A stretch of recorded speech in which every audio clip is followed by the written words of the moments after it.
Hey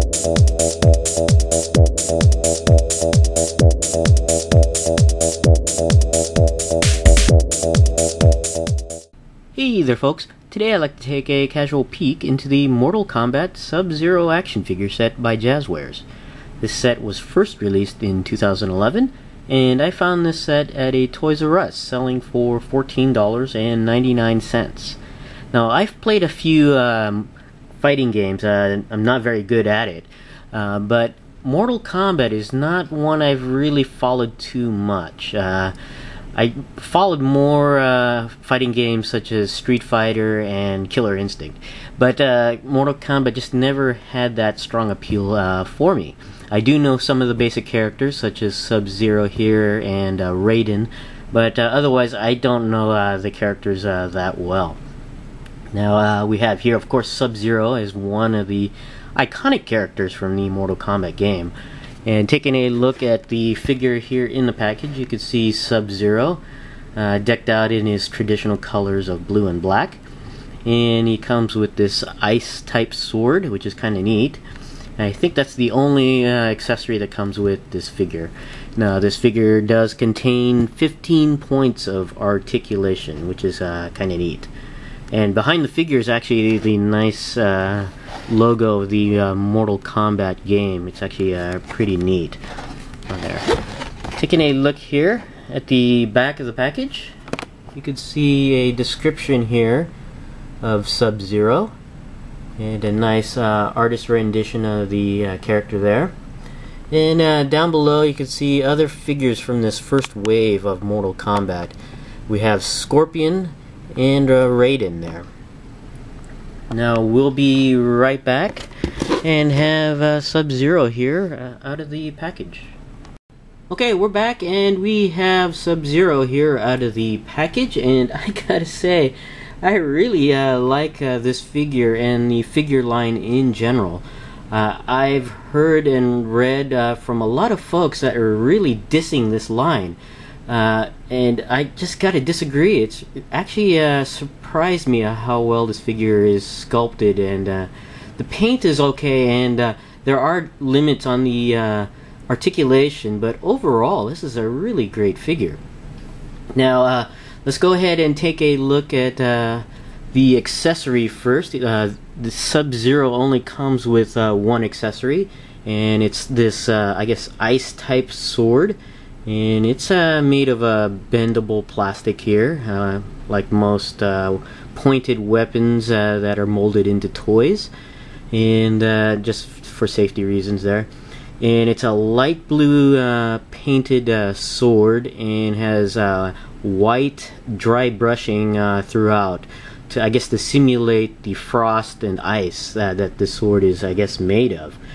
And it's actually pretty neat. It's got a really rough texture on there, and it's really pretty nice on there. And Sub-Zero can actually wield it pretty well. You have to squeeze the sword at the narrow end of the hilt into the fingers there, because it gets kind of tight there, and you just gotta squeeze it in, and then once you got it in there, yeah, it's got a tight fit on there, so it's actually quite neat on there. So but this is the sword, or ice sword that comes with the Sub-Zero figure. Now on to the figure itself. and I gotta say that this is a very well sculpted figure. There are some issues with some paint and some articulation, but overall it's a really great figure. It's got lots of detail, and you can start by taking a look at the head sculpt there. You can see the mask on here, and a bit of paint slop on the head there. You can see a lot of blue painted, or at least mispaint on the head. But that's easily fixable, especially since it's on a black background there. You can just take some paint and cover that up, or if you want to rub it off, if you can. But I plan to paint it, cover it up. But still, that's overall a nicely sculpted head there, especially with the mask, and you can see some of the details on the sides of the front end of the mask there, painted silver. It's pretty cool. And then you have here his, I guess, gi. I'm not sure, his costume there with the flared shoulders, and you can see more details on these, I guess, symbols that are on his chest, and these little buttons, and a sculpted seam there, and you can see some sculpted folds in the cloth there, and more detail on the top of the shoulder there. And going down, you can see on the arms there some ornate designs. Looks like a dragon face on there. It's actually pretty neat, and it's got very light silver or white dry brushing on there.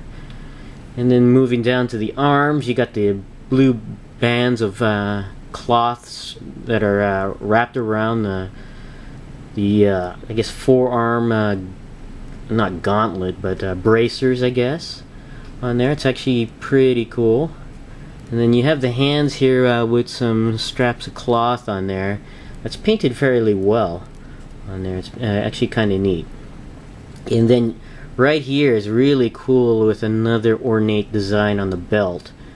And you got more dry brushing at the, looks like a very light frosty blue on top of that ornate sculpt there. It's very cool. And then you got the overhang here. You got more designs on the sculpt, and even yet more nicely painted design here on the legs. It's actually kind of cool. Although this here is a little unpainted. I don't know what color that was supposed to be, but overall it's a very nicely sculpted figure, and surprisingly impressed on here. It's a pretty cool figure, and I look forward to the other figures if this represents the figure line in general. Now moving to the articulation, this is where it kind of suffers a little bit, but not that much. You still can get a wide variety of poses with this figure, and we'll go ahead and start with the head. The head does go all the way around, and barely goes up and down. I bet if this back end here was shaven a little bit, you can probably get the head more at an upward angle on there, but as it is, it barely goes up or down. The arms do go all the way around. They do go out and in, and depending on where you position it, it can go out even more, just because of the shoulder here prevents some of the upward movement. There is no bicep swivel here, but there is an ankle swivel. Not ankle, I'm sorry, elbow swivel. And it does bend in and out as well. The hands can go all the way around at the wrist, as well as up and down due to the swivel joint, or the hinge joint on there.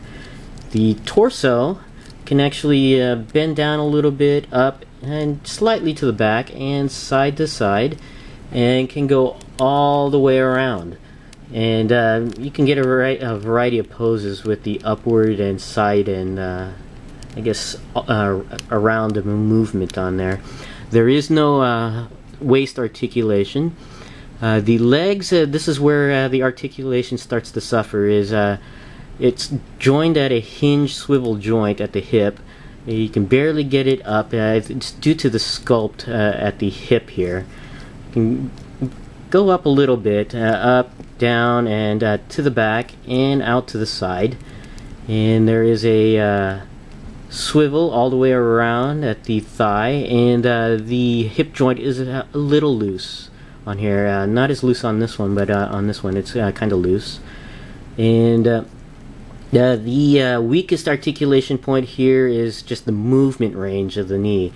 It's got on a swivel hinge joint that allows the leg to bend at the knee this far back, but due to the I guess the pant or sculpt here, you can't get it any further back. And again, if you could shave off a little bit here, you could probably get a wider range of movement. And it does go all the way around at the knee.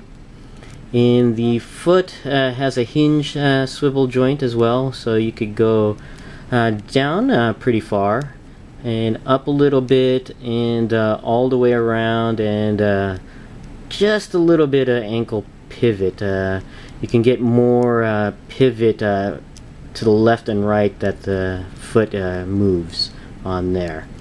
So overall, it's a really cool figure. I just not understanding why a lot of folks diss this particular line. It's very well sculpted and decently painted, and you can get the figure in a variety of poses. But I really do recommend this figure if you're into the Mortal Kombat line. This is my casual peek into the Mortal Kombat Sub-Zero action figure. Thanks for watching, and I'll see you guys next time.